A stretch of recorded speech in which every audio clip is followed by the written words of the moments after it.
दिनांक 24 एप्रिल 2025 रोजी तासगाव पोलीस ठाणे हद्दीतील कवठे एकंद येथील मिरासो बाबासो तांबोळी हे घरातील पायरीवरून चालताना पडल्याने त्यांच्या डोक्यास मार लागला। त्यांना उपचाराकामी ग्रामीण रुग्णालय तासगाव येथे दाखल केले असता ते उपचारादरम्यान मयत झाले।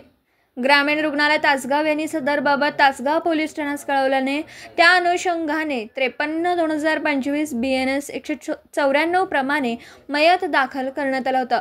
प्रस्तुत मयताच्या अनुषंगाने मयताच्या मरणाबाबत साशंकता असल्याने वरिष्ठांनी स्थानिक गुन्हे अन्वेषण शाखेत सदर मयताच्या मरणाच्या अनुषंगाने तपास करण्याबाबत आदेश दिले होते।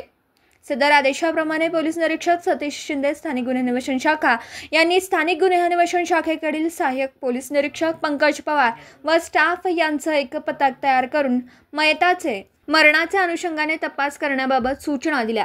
त्या अनुषंगाने सहाय्यक पोलीस निरीक्षक पंकज पवार यांच्या पथकामधील पोलीस हवालदार सागर टिंगरे यांना त्यांच्या बातमीदाराकडून बातमी मिळाली।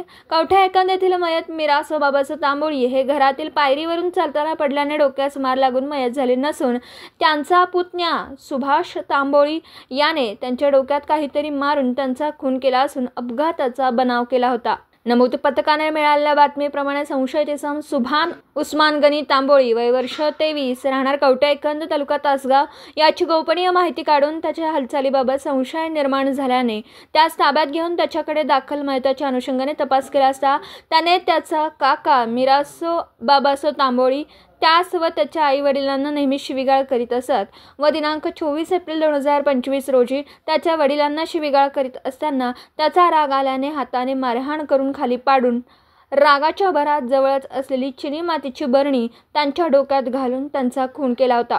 त्यावेळी घाबरलेल्या अवस्थेत असल्याने त्यांनी काका मिरासो तांबोळी हे जिन्यावरून बरणी घेऊन येत असताना पाय घसरल्याने जिन्यावरून पडून डोक्यास मार लागला असल्याचा बनाव तयार केल्याबाबत कबुली दिली। सदर आरोपी यास पुढील तपासाकामी तासगाव पोलीस ठाण्याच्या ताब्यात देण्यात आला। पुढील तपास तासगाव पोलीस ठाणे करीत आहेत। दिवसभरातील घडामोडींचा आढावा घेण्यासाठी पाहत रहा N24 मराठी न्यूज चॅनल।